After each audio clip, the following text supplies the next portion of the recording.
ओम शांति। 16 अगस्त 2024 के बाबा के अनमोल मधुर वाक्य। आज बाबा ने मुरली में कहा, मीठे बच्चे, मैं विदेही बाप तुम देहीधारियों को विदेही बनाने के लिए पढ़ाता हूँ। यह है नई बात जो बच्चे ही समझते हैं। प्रश्न, बाबा को एक ही बात बार बार समझाने की आवश्यकता क्यों पड़ती है? उत्तर, क्योंकि बच्चे घड़ी घड़ी भूल जाते हैं। कोई बच्चे कहते हैं बाबा, तो वही बात बार बार समझाते हैं। बाबा कहते हैं, बच्चे, मुझे ज़रूर वही बात सुनानी पड़े क्योंकि तुम भूल जाते हो। तुम्हें माया के तूफान हैरान करते हैं। अगर मैं रोज़ खबरदार ना करूं तो तुम माया के तूफानों से हार खा लेंगे। अभी तक तुम सतो प्रधान कहाँ बने हो? जब बन जाएंगे तब सुनाना बंद कर देंगे। ओम शांति। इसको विचित्र रूहानी पढ़ाई भी कहा जाता है। नई दुनिया सतयुग में भी देहधारी ही एक दो को पढ़ाते हैं। नॉलेज तो सब पढ़ाते हैं, यहाँ भी पढ़ाते हैं।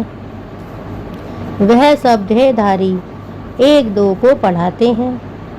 ऐसे कभी नहीं होगा कि विदेही बाप या रूहानी बाप पढ़ाते हों। शास्त्रों में भी श्री कृष्ण भगवानुवाच लिख दिया है। वह भी जिस्मानी हो गया। यह नई बात सुनकर मूझ जाते हैं। तुम्हारे में भी नंबरवार पुरुषार्थ अनुसार समझते हैं कि रूहानी बाप हम रूहों को पढ़ाते हैं। यह है नई बात। सिर्फ इस संगम पर ही बाप खुद आकर कहते हैं, इस युग में तुमको पढ़ाता हूँ। ज्ञान का सागर, शांति का सागर, सब आत्माओं का बाप भी वही है। यह समझ की बात है ना। देखने में तो कुछ नहीं आता। आत्मा ही है मुख्य और वह अविनाशी है। शरीर तो विनाशी है। अभी वह अविनाशी आत्मा बैठ पढ़ाती है। भल तुम सामने देखते हो, यह तो साकार में शरीर बैठा है, परंतु यह तुम जानते हो, यह ज्ञान देहधारी नहीं देते हैं। ज्ञान देने वाला विदेही बाप है। कैसे देते हैं वह भी तुम समझते हो। मनुष्य तो बड़ा मुश्किल समझते हैं।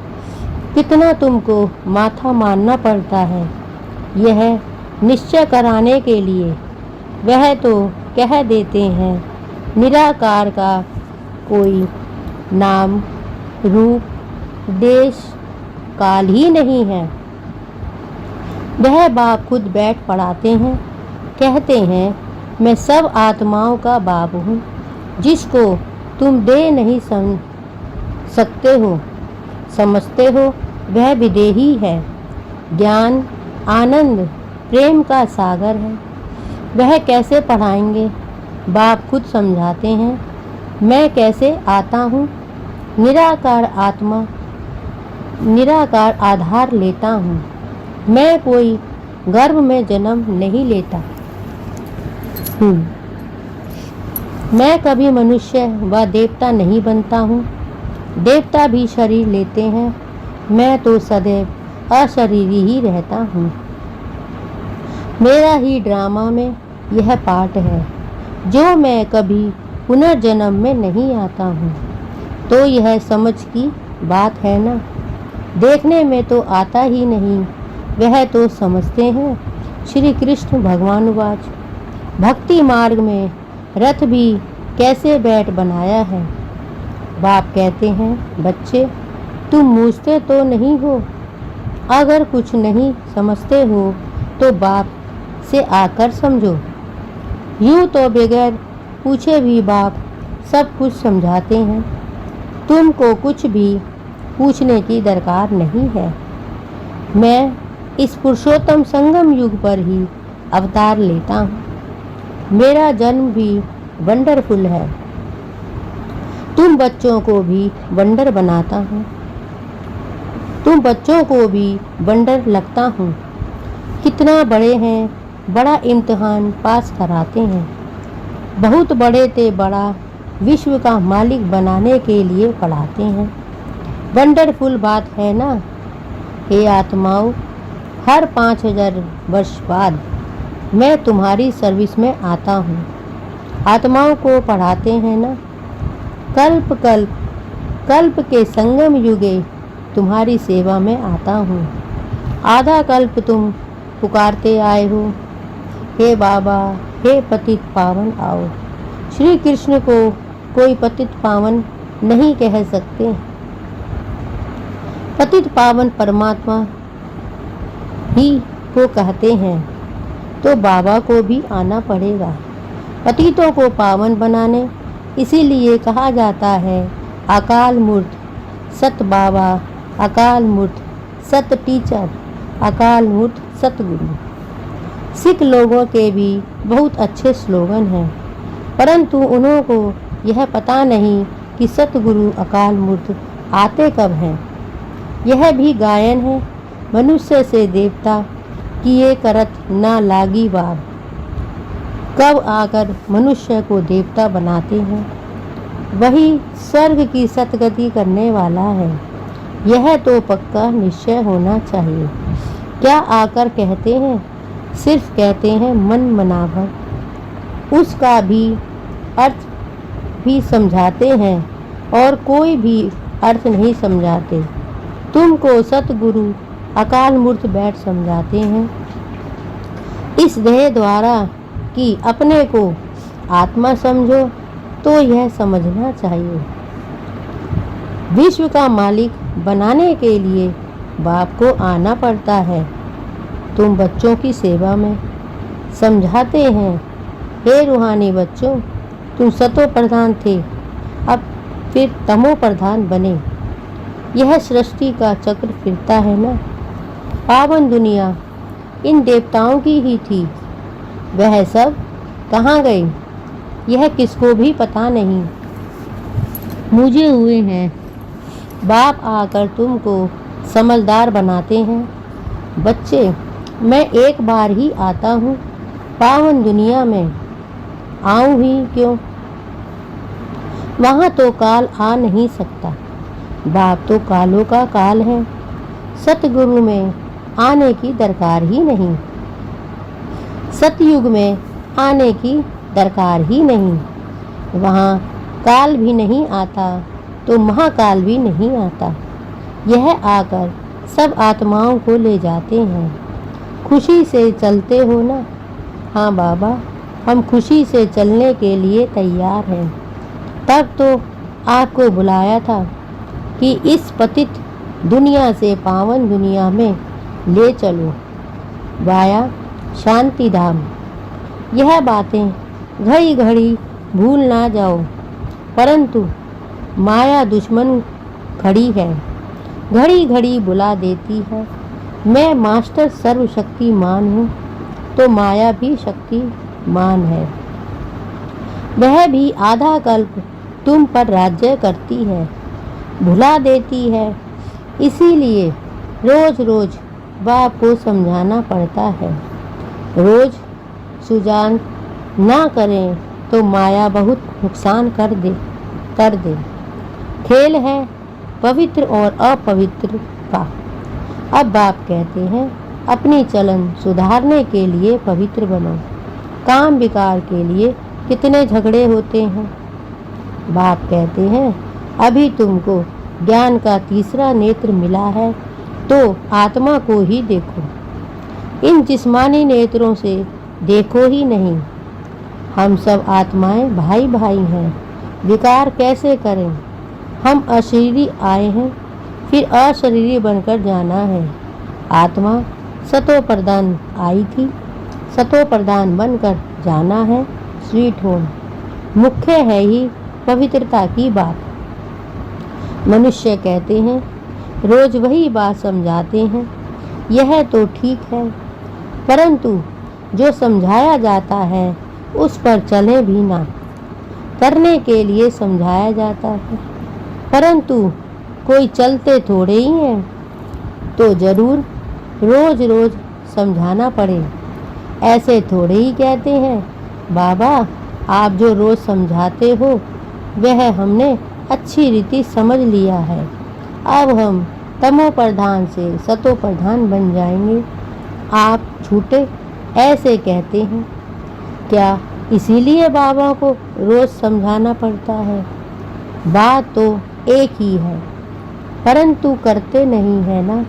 बाप को याद ही नहीं करते हैं। कहते हैं बाबा घड़ी घड़ी भूल जाते हैं। बाप को घड़ी घड़ी कहना पड़ता है याद दिलाने के लिए।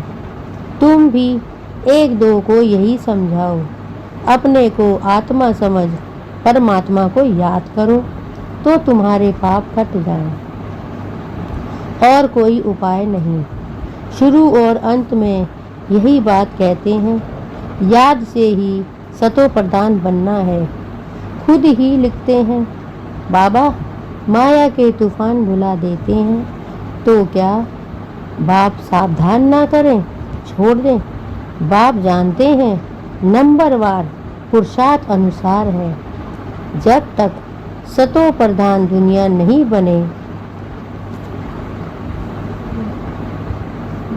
बने जा नहीं सकते। लड़ाई का भी कनेक्शन है ना। लड़ाई लगेगी ही तब जब तुम नंबर 1 पुरुषार्थ अनुसार सतो प्रधान बनेंगे। ज्ञान तो 1 सेकंड का है। बेहद के बाप को पाया, अब उनसे बेहद का सुख तब मिलेगा जब पवित्र बनेंगे। पुरुषार्थ अच्छी रीति करना है। कई तो कुछ भी समझते नहीं है। बाप को याद करने का अकल भी नहीं आता है। कभी यह पढ़ाई तो पढ़ी नहीं है। सारे चक्र में निराकार बाप से कोई पढ़ा नहीं है, तो यह नई बात है ना। बाप कहते हैं, मैं तो हर 5000 वर्ष बाद आता हूँ तुमको सतो प्रधान बनाने। जब तक सतो प्रधान नहीं बने तब तक यह पद नहीं पा सकेंगे। जैसे और पढ़ाई में फेल होते हैं वैसे इसमें भी फेल होते हैं। शिव बाबा को याद करने से क्या होगा? कुछ नहीं समझते। बाप हैं तो जरूर। बाप से स्वर्ग का वर्षा मिलना। बाप एक ही बार समझाते हैं जिससे तुम देवता बनते हो। तुम देवता बनेंगे, फिर नंबरवार सब आएंगे पाठ बजाने। इतनी सी बातें बुढ़ियों आदि की बुद्धि में बैठ ना सकें, तो बाप कहते हैं अपने को आत्मा समझ बाप को याद करो। बस वही शिव बाबा सब आत्माओं का बाप है। शरीर का बाप तो हर एक का अपना अपना है। शिव बाबा तो है निराकार। उनको याद करते करते पवित्र बन शरीर छोड़ फिर बाप के पास जाकर पहुंचना है। बाप समझाते तो बहुत हैं, परंतु सब एक रस नहीं समझते हैं। माया भुला देती है। इनको युद्ध कहाँ जाता है। बाप कितना अच्छी रीति बैठ समझाते हैं, कितनी बातों की स्मृति देते हैं। मुख्य जो भूलें होती हैं उनकी लिस्ट बनाओ। एक बाप सर्वव्यापी की। भगवान उवाच, मैं सर्वव्यापी नहीं हूँ। सर्वव्यापी तो 5 विकार हैं। यह बड़ी भारी भूल है। गीता का भगवान श्री कृष्ण नहीं, परमपिता परमात्मा शिव है। इन भूलों को सुधारो तो देवता बन जाएंगे, परंतु ऐसे कभी कोई बच्चे ने लिखा नहीं है कि ऐसे हमने समझाया कि इन भूलों के कारण ही भारत पावन से पतित बना है। वह भी बताना पड़े। भगवान सर्वव्यापी हो कैसे सकते। भगवान तो एक ही है जो सुप्रीम बाप, सुप्रीम टीचर, सुप्रीम सतगुरु है। कोई भी देहधारी को सुप्रीम फादर, टीचर, सतगुरु कह नहीं सकते। श्री कृष्ण तो सारी सृष्टि में सबसे ऊंचा है। जब सृष्टि सतो प्रधान होती है तब वह आते हैं, फिर सतों में राम, फिर नंबरवार अपने समय पर ही आएंगे। शास्त्रों में दिखाते हैं सबके विकार ले ले कर गला ही काला हो गया, लेकिन अभी समझाते समझाते गला ही सूख जाता है। बात कितनी थोड़ी है, परंतु माया कितनी जबरदस्त है। हर एक अपने दिल से पूछे, हम ऐसे गुणवान सतो प्रधान बने हैं? बाप समझाते हैं, जब तक विनाश नहीं हुआ है तब तक तुम कर्मातीत अवस्था को पा नहीं सकेंगे। भल कितना भी माथा मारो, सारा समय शिव बाबा को बैठ याद करो और कोई बात ही नहीं करो। बस बाबा लड़ाई से पहले मैं कर्मातीत अवस्था को पाकर दिखाऊंगा। ऐसा कोई निकले, ऐसा ड्रामा हो नहीं सकता। पहले नंबरवार तो एक ही जाना है। यह भी कहते हैं हमको कितना माथा मारना पड़ता है। माया तो और भी रुस्तम बनकर आती है। बाबा खुद कहते हैं, मेरे तो बाजू में एकदम शिव बाबा बैठा है, तो भी मैं याद नहीं कर सकता हूँ, भूल जाता हूँ। समझता हूँ मेरे साथ बाबा है, फिर मुझे भी तो याद करना पड़ता है। जैसे तुम करते हो ऐसे नहीं, मैं तो साथ हूँ, इसमें ही खुश हो जाना है। नहीं, मुझे भी कहते हैं निरंतर याद करो। साथ वाले तुम रुस्तम हो, तुमको तो और ही जास्ती तूफान आएंगे, नहीं तो बच्चों को कैसे समझा सकेंगे। यह सब तूफान तो तुमसे पास होंगे। मैं उनके इतने नज़दीक बैठे हुए भी कर्मातीत अवस्था को पा नहीं सकता हूँ, तो फिर दूसरा कौन बनेगा। यह मंजिल बहुत ऊंची है। ड्रामा अनुसार सब पुरुषार्थ करते हैं, भल कोई ऐसी कोशिश करके दिखाए। बाबा, हम आपसे पहले कर्मातीत अवस्था को पाकर यह बनकर दिखाते हैं। हो नहीं सकता, यह ड्रामा बना बनाया है। तुमको पुरुषार्थ बहुत करना है। मुख्य सारी बात है कैरेक्टर्स की। देवताओं के कैरेक्टर्स और पतित मनुष्यों के कैरेक्टर में कितना फर्क है। तुमको विकारी से निर्विकारी बनाने वाला शिव बाबा है, तो अब पुरुषार्थ कर बाप को याद करना पड़े। भूल नहीं, बाकी अबलाएं भी बिचारी परवश हैं, अर्थात रावण के वश में हैं, तो क्या कर सकती हैं। तुम हो राम ईश्वर के वश, वह है रावण के वश, तो युद्ध चलती है। बाकी राम और रावण की युद्ध नहीं होती। बाप तुम बच्चों को भिन्न भिन्न प्रकार से रोज समझाते हैं। मीठे मीठे बच्चों, अपने को सुधारते जाओ। रोज रात को पोता मेल देखो। सारे दिन में कोई आसुरी चलन तो नहीं चली। बगीचे में फूल नंबरवार तो होते ही हैं ना। दो एक जैसे कभी हो नहीं सकते। सभी आत्माओं को अपना अपना पार्ट मिला हुआ है। हर एक एक्ट्रेस पार्ट बजाते रहते हैं। बाप भी आकर स्थापना का कार्य करके ही छोड़ते हैं। हर 5000 वर्ष बाद आकर विश्व का मालिक बना ही देते हैं। बेहद का बाप है ना, तो जरूर नई दुनिया का वर्षा देंगे। अच्छा, मीठे मीठे सिगलदे बच्चों प्रीत, माता पिता बाप दादा का याद प्यार और गुड मॉर्निंग। रूहानी बाप की रूहानी बच्चों को नमस्ते और हम सब रूहानी बच्चों की रूहानी बाप दादा को याद प्यार गुड मॉर्निंग और नमस्ते। शुक्रिया बाबा, शुक्रिया। धारणा के लिए मुख्य सार। 1. ज्ञान के तीसरे नेत्र से आत्मा को ही देखना है, जिस्मानी नेत्रों से देखना नहीं है।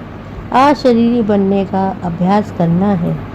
ज्ञान के तीसरे नेत्र से आत्मा को ही देखना है, जिस्मानी नेत्रों से देखना ही नहीं है। अशरीरी बनने का अभ्यास करना है। 2. बाप की याद से अपने देवी करैक्टर बनाने हैं। अपने दिल से पूछना है कि हम कहाँ तक गुणवान बने हैं। हमने सारे दिन में आसुरी चलन तो नहीं चली। बाप की याद से अपने देवी करैक्टर्स बनाने हैं। अपने दिल से पूछना है हम कहाँ तक गुणवान बने हैं। हमने सारे दिन में आसुरी चलन तो नहीं चली। वरदान। सदा केयरफुल रह, माया के रॉयल रूप की छाया से सेफ रहने वाले माया प्रूफ भव। सदा केयरफुल रह, माया के घायल रूप की छाया से सेफ रहने वाले माया प्रूफ भव। वर्तमान समय माया रियल समझ को, महसूसता की शक्ति को गायब कर रॉन्ग को राइट अनुभव कराती है। जैसे कोई जादू मंत्र करते हैं तो परवश हो जाते हैं, ऐसे रॉयल माया रियल को समझने नहीं देती है। इसीलिए बाप दादा अटेंशन को डबल अंडरलाइन करा रहे हैं। ऐसा केयरफुल रहो जो माया की छाया से सेफ माया प्रूफ बन जाओ। विशेष मन बुद्धि को बाप की छत्र छाया के सहारे में ले जाओ। विशेष मन बुद्धि को बाप की छत्र छाया के सहारे में ले आओ। स्लोगन। जो सहयोगी हैं उनको देखकर दूसरों का भी योग सहज लग जाता है। जो सहयोगी हैं उनको देखकर दूसरों का भी योग सहज लग जाता है। ओम शांति।